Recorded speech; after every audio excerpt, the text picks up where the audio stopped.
Hi, welcome to episode 70 of Talk About the Passion, a national acrobat. My guest today is Chris Johnson, and of course this episode is named after the Black Sabbath song. I have to say this episode was a lot of fun to record. Chris is a really interesting guy who has his hands in a number of worlds: engineering, mixing, live sound, performing in his band Summoner, as well as Deafheaven, Doomriders. We talk about how he got into working with sound and how that's tied into the music he's performed in the different bands he's played in. Some of the challenges it is mixing bands in different rooms. For instance, he tells the story of doing the sound for Converge overseas and there being a decibel limit, which it just sounds crazy for Converge. We talk about how he got into the band Deafheaven and the adventure that's been. And you know, Chris is passionate about all these projects he's involved in, and so it was really cool to talk to him. One of the projects we talk a little bit about is the Days of Doom live series put out by Magnetic Eye Records, which you can buy through their website. There's 4 different records by Elephant Tree, Domcraft, I think I'm pronouncing that right, Summoner, and Horse Hunter. You can buy them separate or all together. Definitely worth checking out. All 4 bands here sound great, especially if you're into heavy music, and they're just perfect live bands. So the sound is pretty cool. I wouldn't steer you wrong. Chris also plays on the last Deafheaven record, Ordinary Corrupt Human Love, as well as the live record 10 Years Gone that came out last year. One last thing, you can listen to this podcast on all the places you would listen to podcasts. If you like what you hear, why not subscribe, give it a like, all that stuff helps. If you or someone you know wants to be on here, you can message me on social media, and we'll talk and try to set something up. I have an Instagram page as well as a Facebook page, and I keep both of those up to date. Just search for Talk About the Passion podcast. Well then, here we go with episode 70, A National Acrobat with Chris Johnson. Thanks for listening.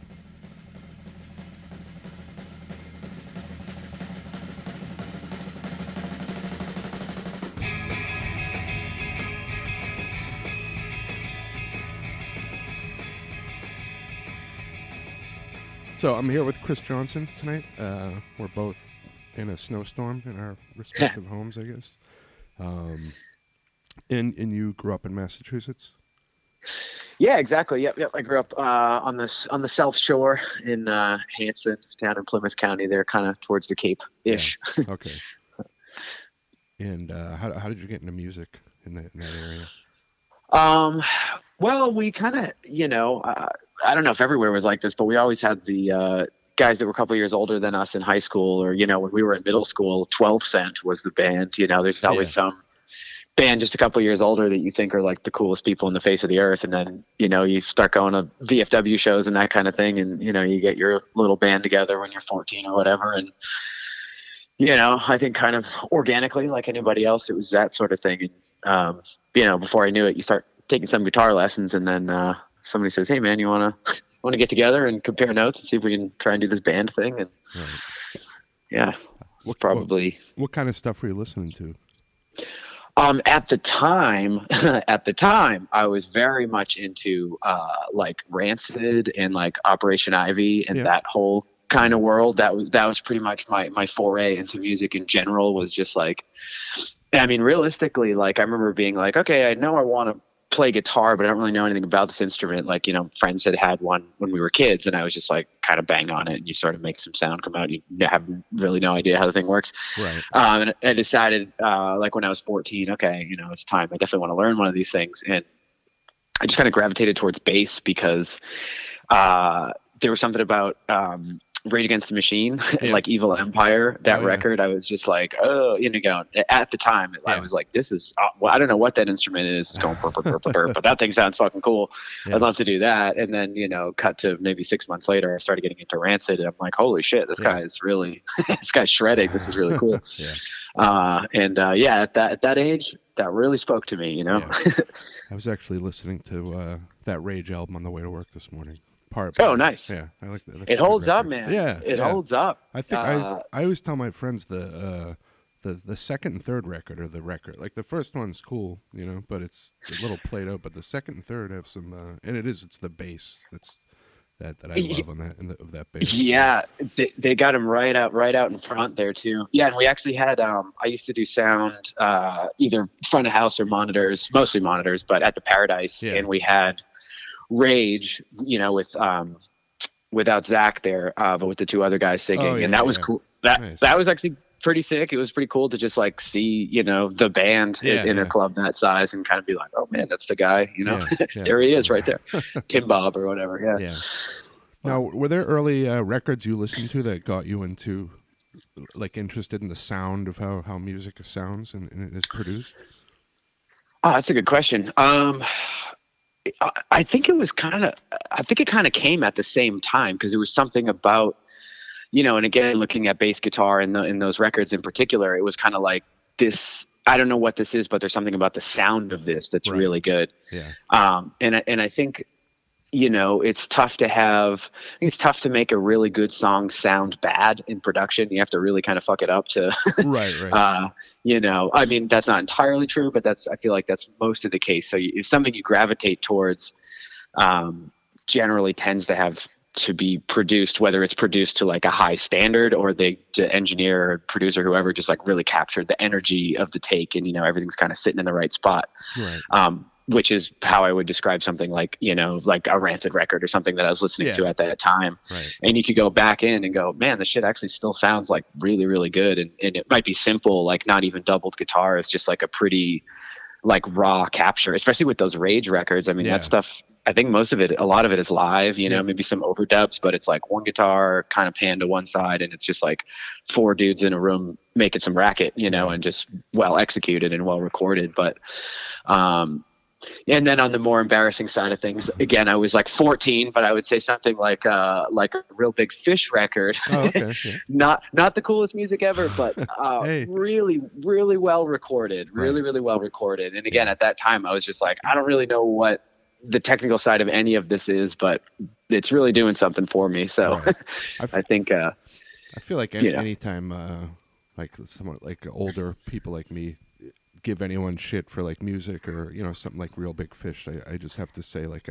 I liked Kiss as a kid, so okay. So there's no, I don't know, I don't think when you're young or anything should be embarrassing, But that's a good point. I mean, we're talking to a band I listened to 20 years ago. I probably don't have to be like, well, things were different for me back then. But there are some things I'd like to forget that I was into. Fair enough. Yeah, fair enough. Yeah.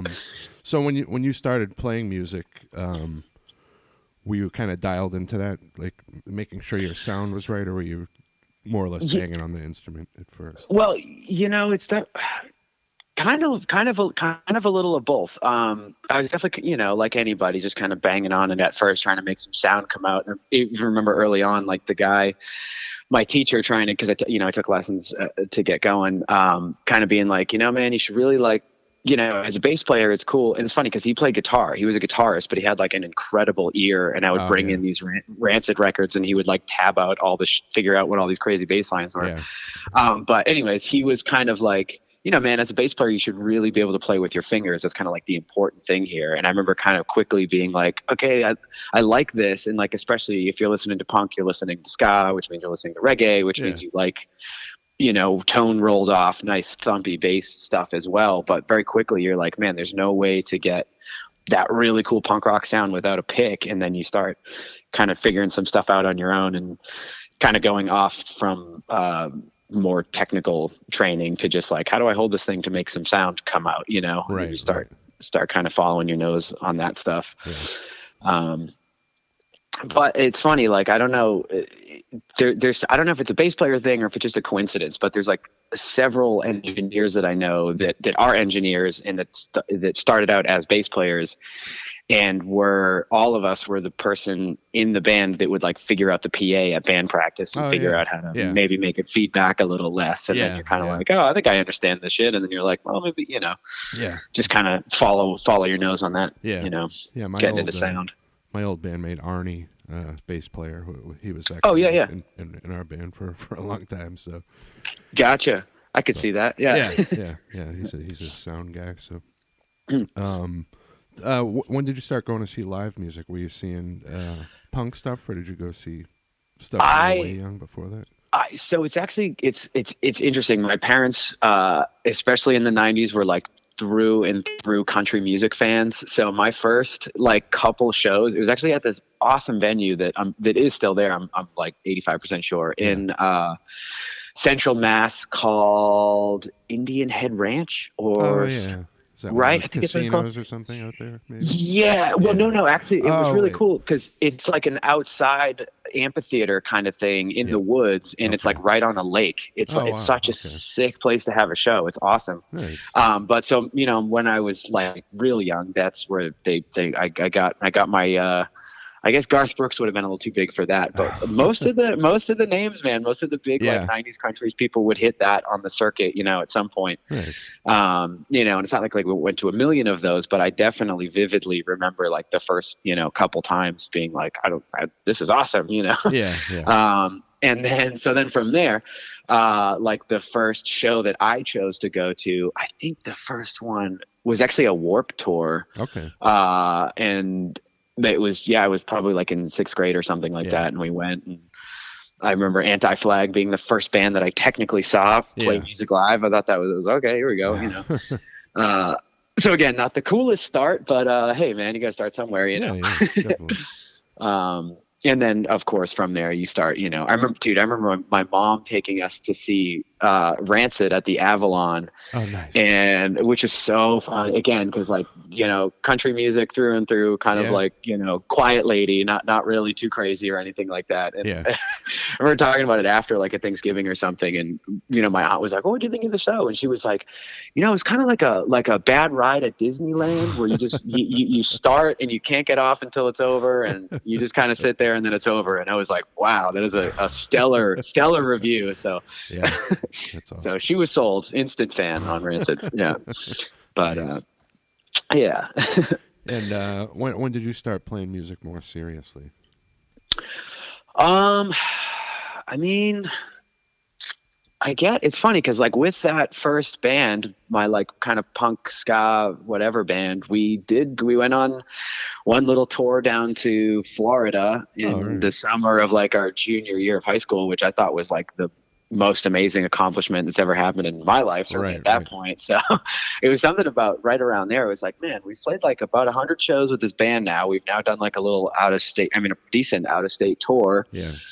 This is really cool. And then, you're kind of, your tastes kind of change a little bit, and, you get into college, people start going different directions. And, but it was about then, probably 17, 18 or so, that it was like, damn, this is kind of what we're doing, this is everything now. That's pretty awesome though, to be able to travel that far that young, yeah, man. I was like, the other guys in the band were maybe like 2 years older than me, so they were like just out of high school, but I still give them a lot of credit for basically, it was kind of this golden era of MySpace where you could go on, go onto MySpace, you could search by city, by genre, and then you skip to page like 15 where there's actually bands small enough that might hit you back and want to play with you and stuff like that. And it was kind of like a no-brainer, certainly it wasn't a bunch of killer shows or anything, but there was a couple surprises in there. And I was shocked at how well it went. And needless to say, it's going to be fun, but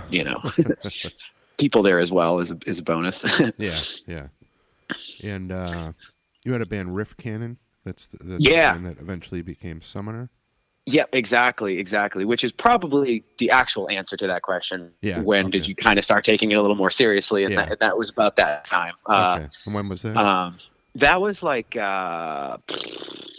2006, I want to say, something like that. So, and all this stuff almost coincided at the same time, where I was kind of like playing these like sort of punk ska gigs that I was like kind of like, oh, I don't know how much I'm feeling this anymore, and then starting to be like, holy shit, Boris is like the greatest band I've ever heard in my life. And you start getting into stoner rock and heavy shit, and God forbid you hear Sleep for the first time, and it's like, okay, now we're getting somewhere. This is like hitting me in a different spot, Nice. That was a lot of fun, especially Riff Cannon as a 3-piece. It was just this crazy, like, I don't really know. I'm kind of new to this music. These guys kind of know what's going on. And, me and the other guitarists were singing. Our thing was to just sing everything unison at the same time, which I'm sure sounded horrendous, but but it felt really good, Yeah, of course. But, and did you guys record anything? Yeah, we did. We actually, I think like anybody who is kind of figuring their shit out and has access to a recording studio, 'cause the other guitarist, AJ, he was going to Berkeley. Okay. He was like one of the micro short list of like actual like rock dudes who were like, I don't really want to talk about Berkeley stuff, who went to Berkeley, Yeah. But yeah, so he had a studio down in Hanson where we were practicing down there. So we recorded an EP with both of us singing, and then we like recorded it again when our second guitarist joined, and like him and the drummer were kind of like, hey man, so you're gonna sing and you're not gonna sing, basically, if that's not ruffling any feathers too much. And I think AJ was kind of bummed, but it was like, okay, that makes sense, like once we start tracking these dual unison vocals, it was getting a little crazy. And I was like, dude, I don't want to be the front man of the band, are you serious? And it just kind of was forced into that role, and then sort of ego took over, and I was like, okay, this is actually kind of cool. At least in a show capacity, to be to be that guy. It's still a little tricky on record, being like, oh, I have to do all the vocals and write the melodies and the guy. But did you do much touring with Riff Cannon, or? We kind of did, I would say, by the time, because we're probably Riff Cannon for like maybe 5 years or so, and then we changed to Summoner.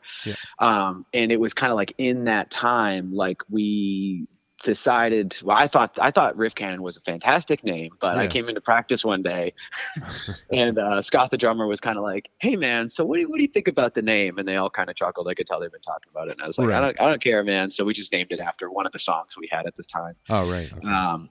But to answer your actual question, it was like kind of around that point where it was like, okay, we're changing the name to take it a little more seriously, because we had done, that's what happened. We did like an EP or like a little 3-song demo thing, and then Decibel got a hold of that and like gave a like quick little 1-sentence review, like in the back how they do those reviews, and all of a sudden it was like, holy shit, this might be like kind of cool music that somebody wants to hear. Maybe we should take it slightly more serious, And then but man, with that band, we really didn't, like, most of the guys, with the exception of myself, had like, for the most part, like real full-time jobs, and we're just never really in a position to commit to, like, we never did more than a long weekend, you know what I mean? We would do 3 days and make it about exactly. We are honestly maybe even the best case scenario, because you go out for a few days, you play your ass off because you only got 3 days worth, you get as far as Philly or something, and you come home, but needless to say, there's something much more, I don't know, magical that happens when you're like 3 weeks into a tour and you're like breathing at the same time, let alone hitting all the notes at the same time. It's like just gets more and more locked in. But and that kind of had been a point of contention at times, because I was like, I was doing sound at Great Scott, was like my job basically, and I'm like, dude, my whole thing is set up for me to be able to go away at a month at a time, and I just knew that wasn't going to happen for the band, which definitely was like a little frustrating at like 21 or 2 or whatever, being like, man, I think this music's really good. Like, people seem to think the music's good. Like, I think we're a good band, and it's all you have to do is just grind it out for a couple years, and you could really kind of stake your claim as, I'm not saying we'd be anything big, but to be like a legitimate band, but that's kind of, life takes us in different directions. So we just focused on making some really, what we thought were cool, thought out records, and play some quality local shows, and still do those weekend jaunts, but just I had to have that conversation with myself a couple times to be like, dude, stop pushing the band. You're gonna, it's not right. It's just not gonna happen. So take it easy, Yeah. Do you think when you got to that point, it made it took a little pressure off and made it easier to be more creative and concentrate on that kind of stuff? I would say that. And almost the negative side of that coin is that then all of a sudden you're like, you kind of lose a little bit of ambition to to really push and really get in there and really try and write some crazy, cool, hard riffs and stuff like that. It's kind of like, which honestly, that has a time and a place too, but the like, hey, we're just having fun and writing some casual stuff, and we'll put out a record every 2 or 3 years, maybe, that's the more enjoyable route for sure, Of course. But you did Magnetic Eye picked up your the first Phoenix. Yeah. Yeah, exactly. And then that was kind of the thing too, because that was sort of like we did this record and then we changed the name, and the Magnetic Eye picked it up, and again, I mean, I picture me at that time, I'm like, oh my God, why can't we just take the ball and run with it? Everything's lined up for it. But again, it's like, that's not what we're doing here. Take it easy. Right. You can be like a casual band and still have a record label like that put out your records, which fortunately worked out for us. Yeah. And I love those guys. Mike and Chad have been super supportive and super understanding, and very much not like, you guys got to play some more, we're going to drop you kind of thing. Right. They're like, hey man, we signed you for this, for like 4 records or whatever. So, that's all good. And they managed to get us on Psycho Las Vegas a couple years ago, which was awesome. like, I don't know how the hell that came about. It was, again, I guess the records speak for themselves, because it's like we're playing 5 shows a year. We're not out there grinding it. But so that was pretty cool. That was like a cool kind of like, hey, we got to do something cool after all that effort we put in. Yeah, definitely. But yeah, so it's cool to see Magnetic Eye grow as much as they have too. They've just been kind of great stuff on that. Signing some really quality bands over the years, and like bands that are doing stuff too. It's great. Yeah. And then they just last year they either got bought out or like signed a sort of co-management something with a much bigger record label called Speaker Media or something like that in German. So they're like a subsidiary of a much bigger thing now, which is actually kind of cool, because I mean, for a million reasons, like, they just got a whole bunch of distribution and stuff like that. So again, another level up for those guys was pretty cool. Pretty cool to see that. Nice. So as far as recording with Summoner, early on, did you have a hand in engineering and that kind of stuff? The first time I really didn't. I was going to school for audio, but it was AJ, the other guy, the other guitarist in the band. It was his studio, and he was going to Berkeley, and he like knew what was up, and I was just kind of like taking it all in still at that point. Right. And then the next record, it was kind of more like the two of us, or, again, still mostly him at his studio kind of running things. And then, but me kind of being like, oh, can we try this? And more of like a coordinated effort. And then that kind of continued, and then sort of AJ has kind of gone in a different direction. And then like the last record, I pretty much did everything. He, made some mic choices with guitars and stuff like that. But overall, it was pretty much like, dude, just, it's going to sound good. You know, do whatever you want to do kind of thing. And I was like, okay, cool. I think part of that too speaks to kind of just like how familiar you are with a certain studio. And when we did it at his studio, he's like, dude, I know all this gear. And then when we did the last couple at Q Division, it was kind of like, this is a bunch of cool shit, but I don't know it that well kind of thing. So, Right. But yeah, definitely trying to be like as amicable and like mutual as possible. Like, like, are you sure? I don't know. Yeah. And that's Beyond the Realm of Light. This, exactly. Yeah. Yep. Exactly. And then, we've done like a couple covers here and there, but nothing too crazy. Yeah. Oh yeah. You did the Sabbath one, actually, Acrobat, and exactly. The Hendrix one I thought was the Hendrix really one. Cool. Thanks, man. Thanks. Yeah.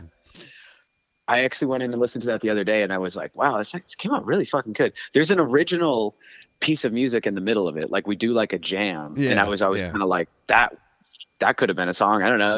3 minutes of like a riff here. I don't know. But that was pretty cool, because it definitely brought the spirit of that song. It has that weird freak out in the middle, and you guys did your own thing. It's cool. It's crazy. Yeah. The freak out on the original is super out there. I think ours is pretty out there. I was like, at the studio, we had like this back hallway, and there was like bags of cans to be sent out for recycling, and I was like rolling those around and recording that and shit, just like complete nonsense, just to like add some weird noises and shit in there. But that was super fun. Actually, it was a really fun one.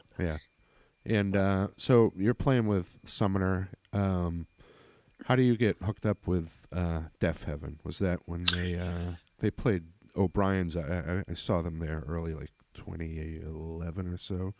Right, exactly.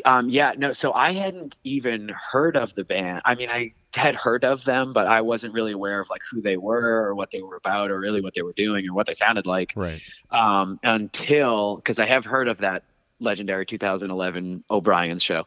But I don't know how legendary it was. They played at O'Brien's. But anyways, I got asked, or I got recommended to do sound for them. They were looking for a sound person for a tour. Okay.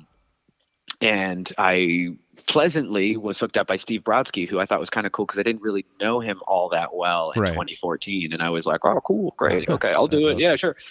And I started listening to Sunbather, and I was like, dude, what is this? This is crazy. Like, and I'll be honest with you, there were parts where I was like, this is awesome. And then there were Yeah. parts where I was like, this is not for me. I don't Right. know. Yeah. It hadn't, again, this was like 7 years ago. It didn't grab me. I hadn't really gone into the real dark, heavy music Yeah. at that point in my Right. life. Maybe like a little, I don't know, Cult of Luna or something. But Yeah. this was just like this whole, I was like, what the hell? Well, what is this? And, you're doing sound for the band. So you got to like kind of reverse engineer it a little bit, or at least understand what's going on. Yeah. And then, so in like September or something like that, 2014, I did like a little 10-day tour with them. Yeah.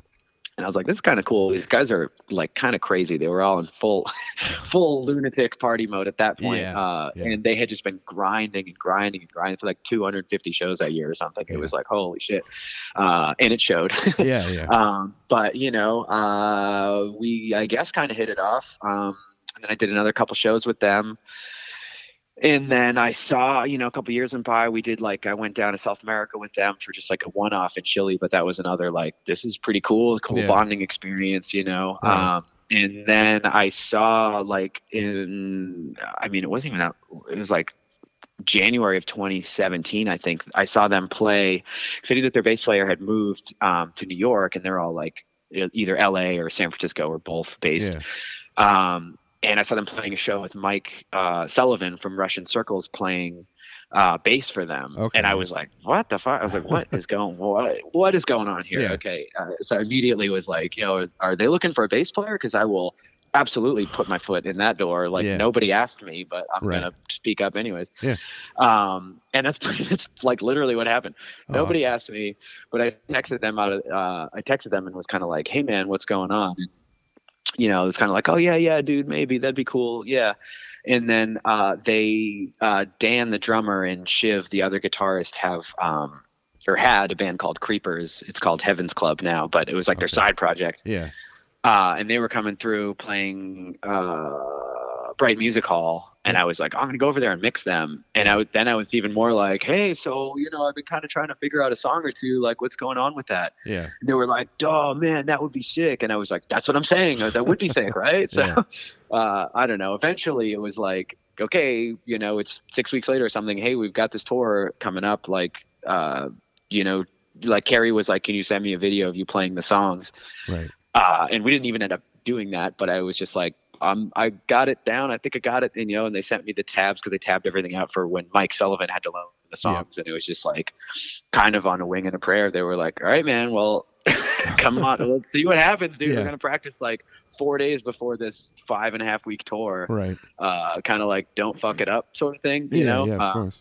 which is insane when I think about it. But it worked out. And I was in over my head a little bit, I'll be honest with you. I had never played 9-minute long songs in a genre that I was not comfortable or familiar with just yet, and I'm like, especially a lot of that, man, like on Sunbather and stuff, there are so many songs where the bass doesn't really change, but the chords change shape around it. Right. So you're hitting the same note for like 15-20 seconds. And it's like, dude, if you wait too long or you don't change to the next chord, it's going to be super noticeable. Yeah, exactly. Yeah, exactly. And, coming from playing local shows and from playing bass, you can goof up and hit some wrong notes and no one gets mad at you. It's like, oh, that was fine. It's like, we're in a different ballpark now, Yeah. It must have been challenging to mix them live too, because they have so many peaks and valleys and playing in different size rooms and. Absolutely. But honestly, like, as it's probably more frustrating than anything else. But I think if you're really trying to do it as a sound engineer, like, your whole thing is like, you're almost like a bizarre version of a mastering engineer, where you're like, this kind of has to sound the same in every room, even though that's physically impossible. But you just kind of work with it. And once you start getting familiar with the songs, you know where to push up a fader for a guitar solo, or where to pan them out to the sides, and okay, thank God the singer's not singing for a minute. I can mute all that drum bleed and stuff into his mic. And I always like that end of it. I feel like I'm just always gonna engineer. I don't know. It's always been appealing and fun to me. Yeah. So any band that you're in, you're gonna have your ear on that at this point, I would think. Exactly. I will say real quick, one of the most challenging, not that you even asked this question, but I'll go for it anyways. One of the most challenging like live sound experiences I've had was I did like a week with Converge over in Europe. Wow. Yeah. And you get to places like Switzerland and the dB limit. I mean, like Ben's hitting a snare drum for sound check, and I'm like, that's over the volume. Yeah. And it's like, well, like they have shows here, right? Like, and then you have this, and everyone's getting kind of, they're like, the band's not getting mad, but they're kind of like, dude, Neurosis played here 2 weeks ago. Like, what are we doing? And it's like, oh, well, they just like kind of eat the fine that's like €2,000, and it's like, okay, well, we're not going to do that. So, what, and you kind of compromise, and you maybe put something in front of the measurement microphone, or I don't know, kind of get tricky with it, but but it's going to be hard. Part of that. Yeah, part of that, I swear, exactly. I swear it's enjoyable, some aspect of it, but there's a certain point where you're just like, we'll see what happens when the crowd gets here. I don't know. Yeah, it's going to be a challenge and a half, I would assume. Yeah. So when you join Deafheaven, what size venues are you playing on that first tour? So it started out, it was like a co-headliner. Was it a co-headliner? I think so, with This Will Destroy You. And so we played everywhere from, it was kind of, honestly, I'll give you the kind of the short blow by blow. Basically, my first two shows were 2 sold out nights in a row at Great American Music Hall in San Francisco, which is probably like, is that where it was? Yeah. It's a classic venue.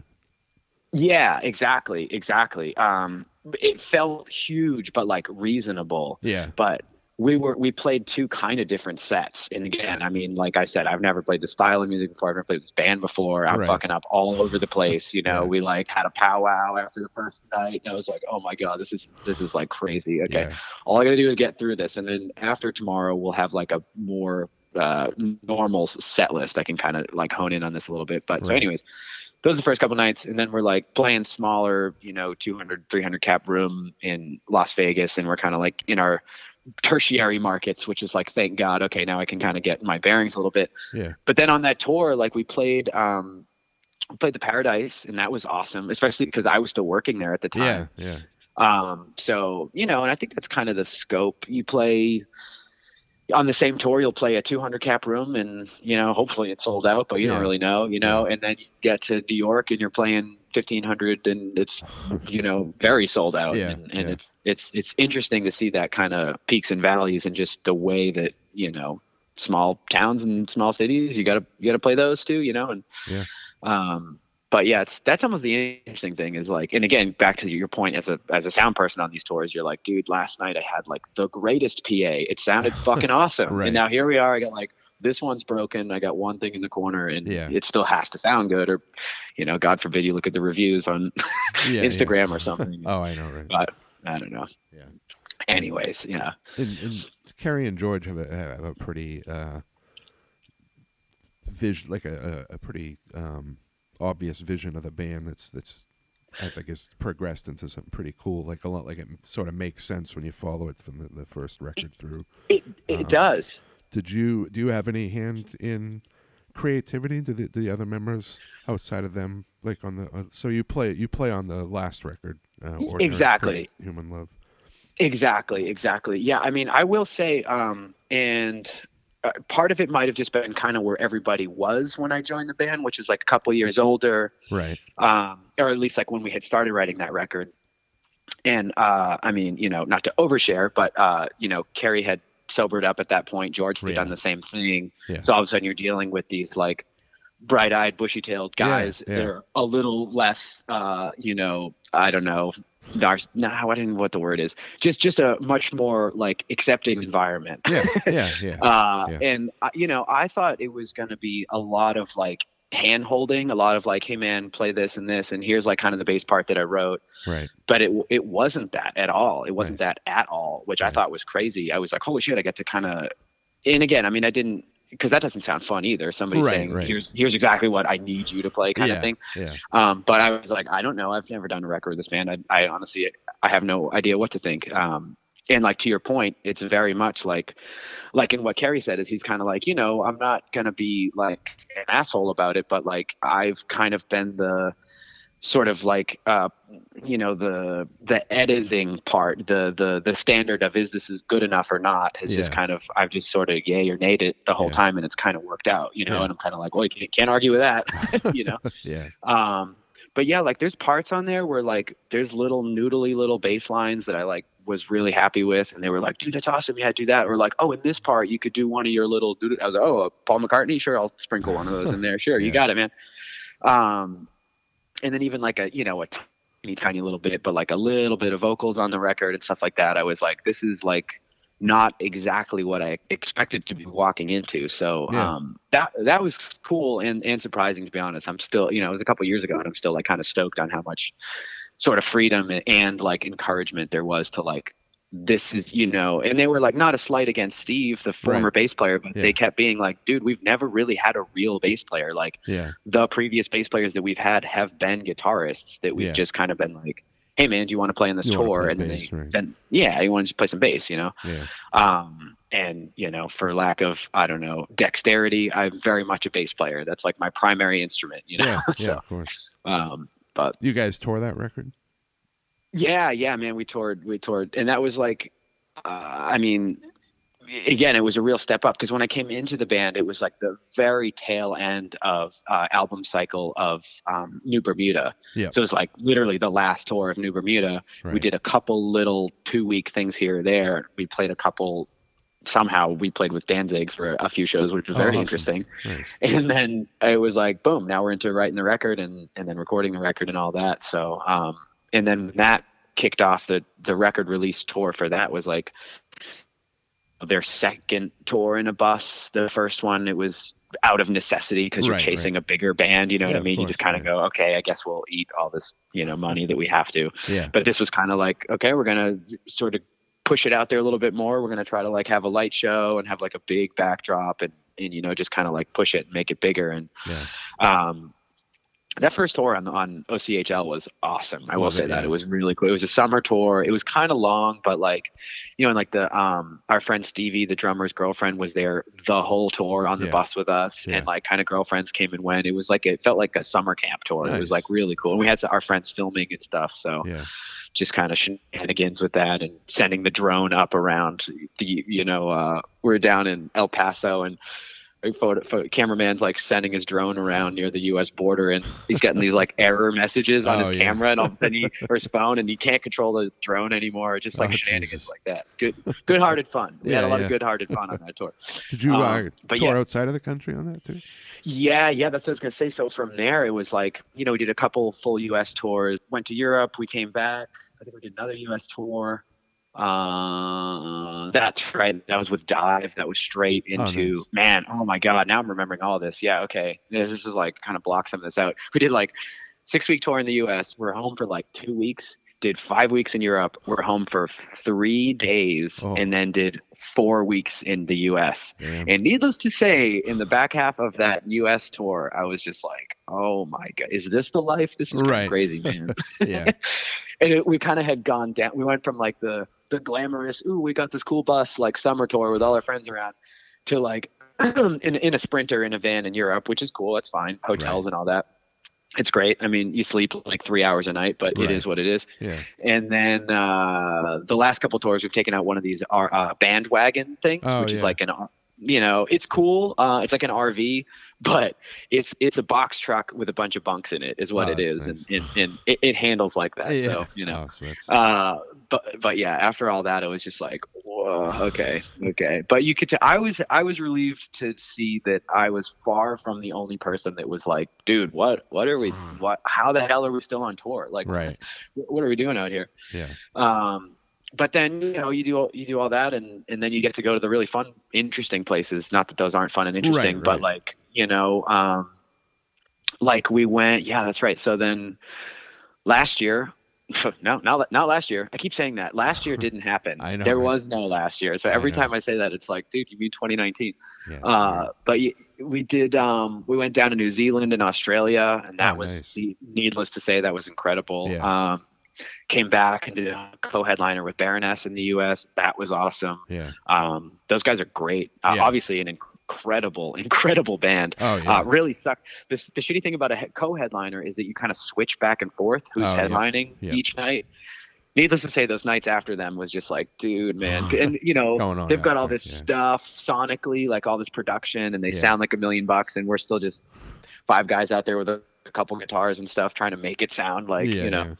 really big. But that was great. And Yeah. then, yeah, what did we do? I feel like we went back to Europe, did a co-headliner with Touche Amore, which was awesome. Nice.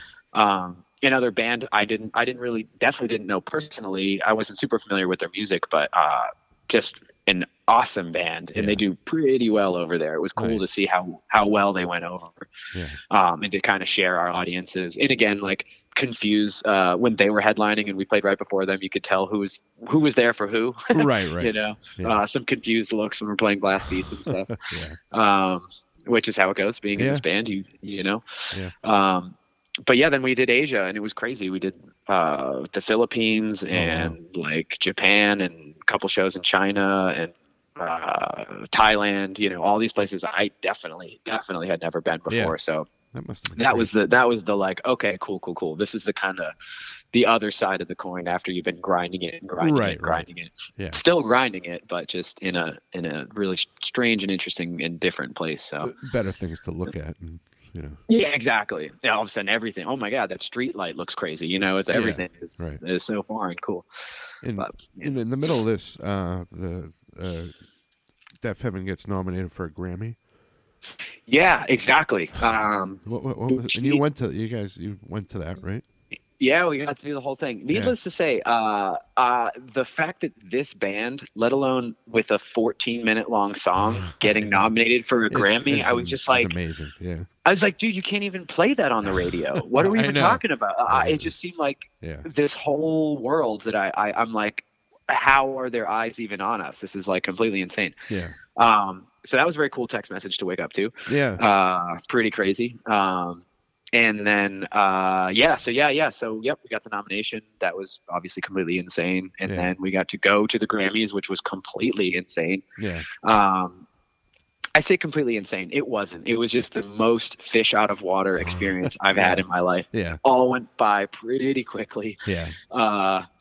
It's like we're walking down this thing. I'm like, oh man, this crazy like long sort of like corridor thing set up with all this like press booths on one side, and then all the like the walls with the backdrop where you take your photo and stuff. And I'm like, oh, what the oh fuck, this is the red carpet. What the hell?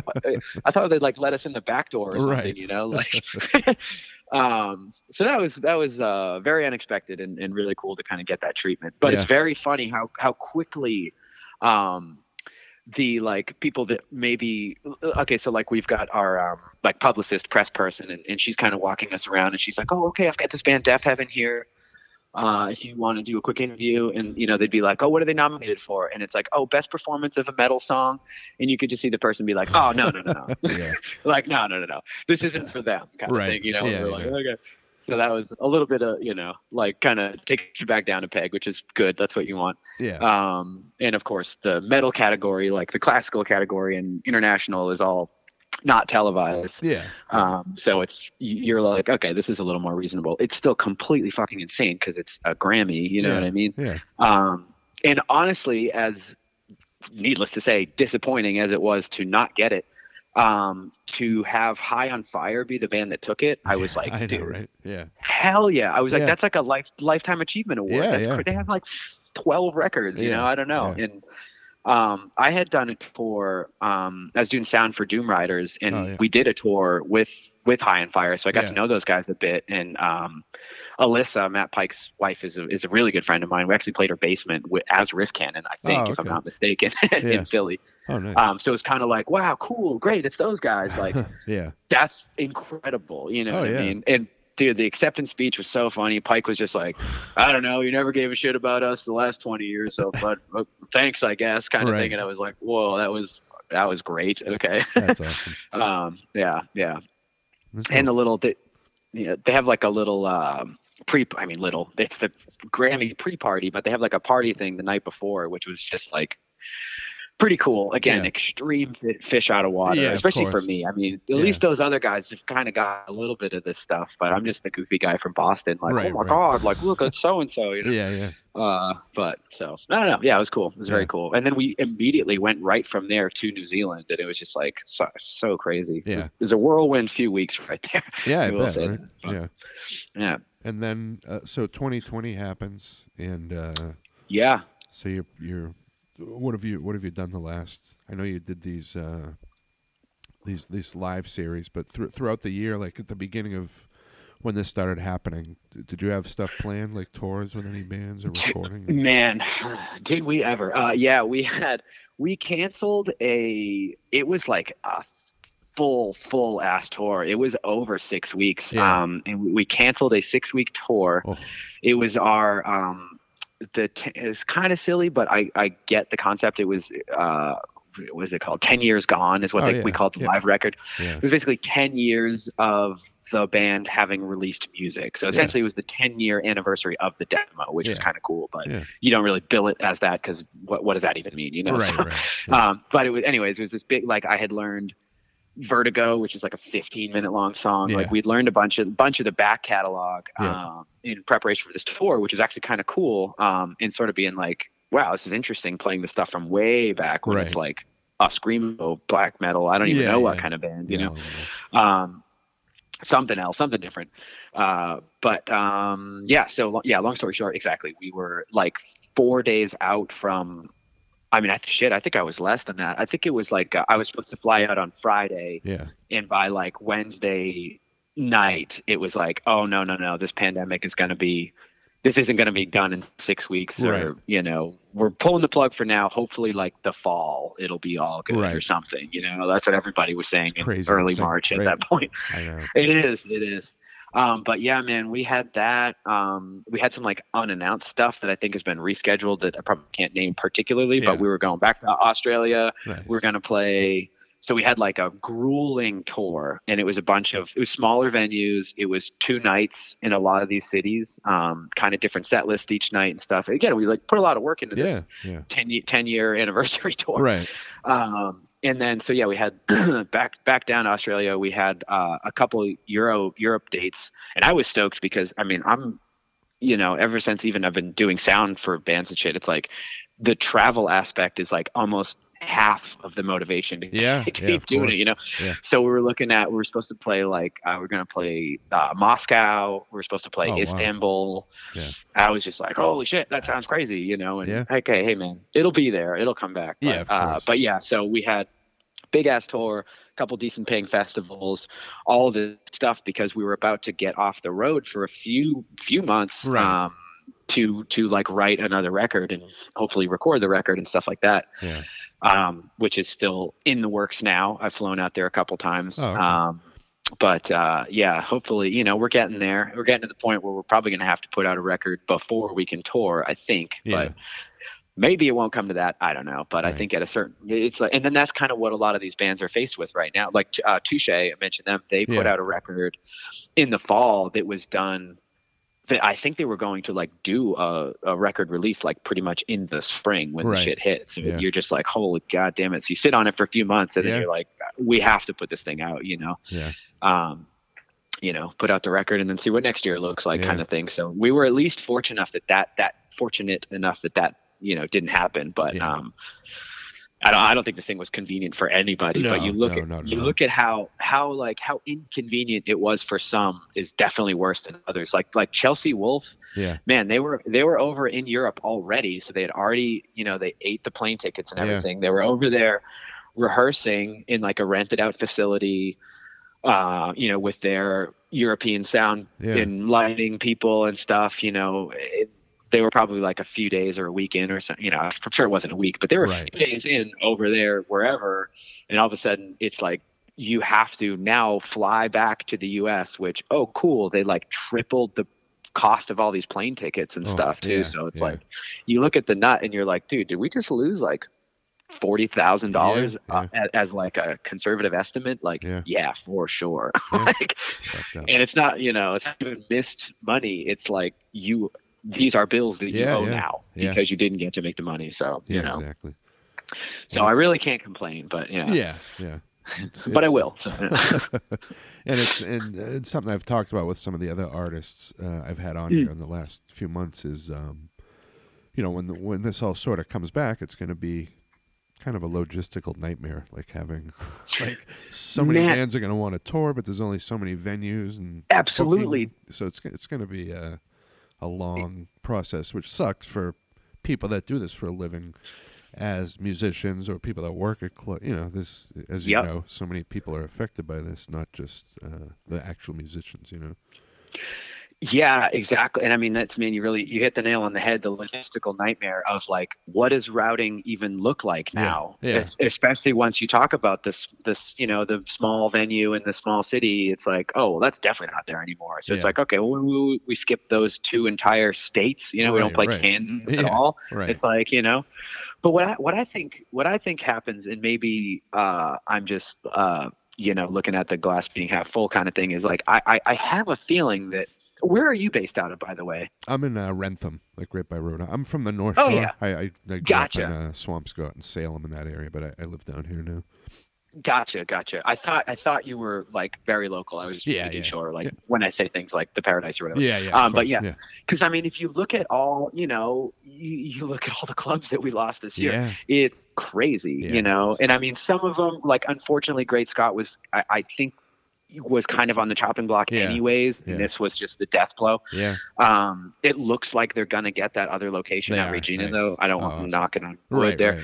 right. But what I was gonna say is like, I think it's like when one door closes, another opens, and I have a feeling you're going to see more shows in DIY spaces. Like Yeah, yeah, your average show that was going to happen at Great Scott might happen at like the ICC or yeah, something like yeah, that. And Cambridge Elks Club is going to be booked out upstairs and downstairs. yeah, I mean, you're going to see. That's at least what I think. It's going to be more like going into a function space with like a couple PA speakers on sticks and like, okay, let's put on a yeah, show. yeah, And I think people are going to be super stoked for that. You yeah, know what I mean? Like that's yeah, just a good, it's definitely a big reset for everybody, yeah, yeah, and it is going to be an absolute nightmare logistically, but, yeah, and let alone, I mean, like you said, clubs are gone. People might have moved on to different industries. yeah, Like promoters might do something else. Sound engineers might do something else, and then you just kind of, we're just going to see how the cards land. And, yeah,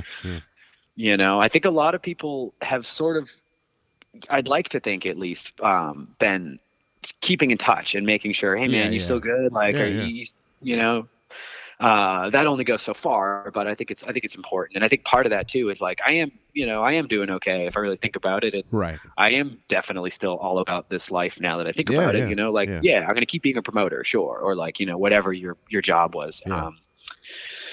I don't know. That's probably wishful thinking, and that's definitely not going to be everybody. That's for sure. Yeah, But it's been a good. I mean, it's been terrible for fans not being able to see live music, but it's also been interesting because artists have been doing different stuff, like the live covers and live streaming events and different absolutely. merchandise and limited merchandise and that kind of thing. And the Yeah. hustle has helped. It's people are happy to give musicians they love money right now. If it is, as long as you're working and have money, But I know that's kind of the thing, exactly. And I think that's sort of at least been the vibe. Is it seems like people are more apt to. They're like, you know what, I am working. This didn't, other than my mental well-being, this thing hasn't really affected me too much. Yeah, so, yeah, and like, God forbid, there's nothing to spend your money on anyways. So you're like, fine, I'll take 3 T-shirts instead of 1 or whatever, that kind of thing. A little bit more to your point though, and that thing that just came out the other day, it's really cool to see. and not that I've actually seen it yet, but I'd like to. That Splitsville thing. Oh that yeah, was with like cave in and cave in, and every time I die, like, which is so funny because that's such an old school concept. Like, oh, let's put out a 7-inch, and like each band will cover one of each other's songs or something like that, you know.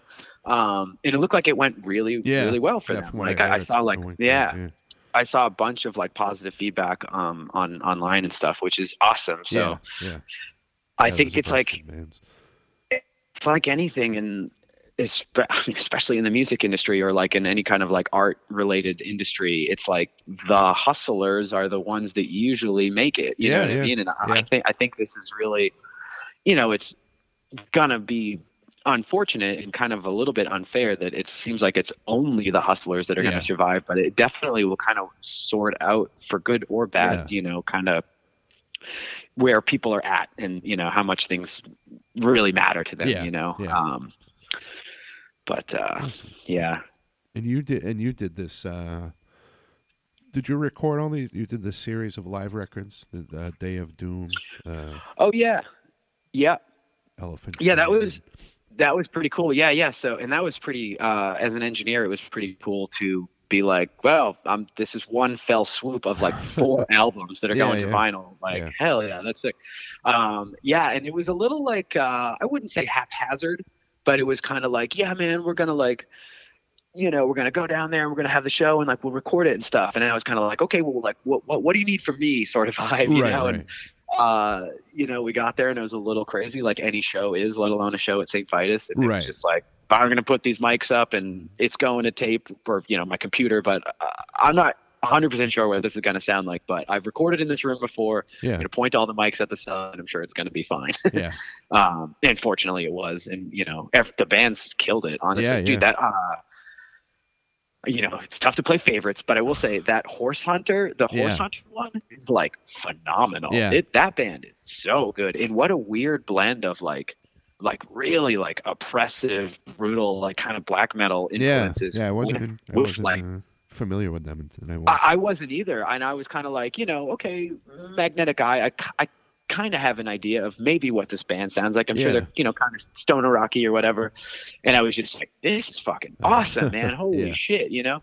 And just really, really weird, interesting, like really tasteful instrumentation. And, you know, just, I don't know. I was very blown away, and I was very stoked to mix and record and mix and master. I had to do all of it on that stuff. So pretty fair.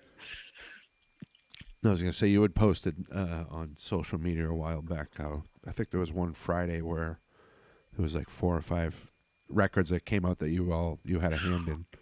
Oh yeah, that was crazy. I was like, I mean, it's all going to come out at some time. And 4 of them were those 4 records. So, but I was just like, ooh, yeah, today feels pretty good, I got to say. Yeah, that was cool. Well, that's cool, man. That's awesome. You've managed to stay busy in this during this, and that's the thing, is like I'm at the, what I've got going for me at the very least is like, you know, I used to own a recording studio a few years ago with a couple guys.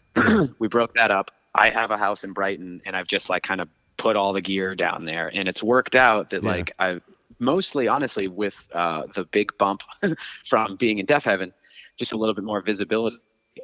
I've just been able to, you know, I haven't been working super, like, it hasn't, what am I trying to say here? I haven't been like flat out busy, but I've been much busier than I thought I was going to be, mixing stuff for people that I don't know, people that are just sending me tracks. So that was a very pleasant surprise, because man, you got to fill your time with something, especially in the winter around here. It's like, man, we gotta do something. This is the point where it starts to get the dead of winter. You know, it's getting late, a little earlier lately, but it's still, exactly that point. February and March is usually pretty terrible here. Sure is. Anyway, I appreciate you doing this for me, man. This has been for sure. This has been cool. Good talking to you. Definitely. I'll talk to you soon. All right. All right. Cool. All right. Take care, man.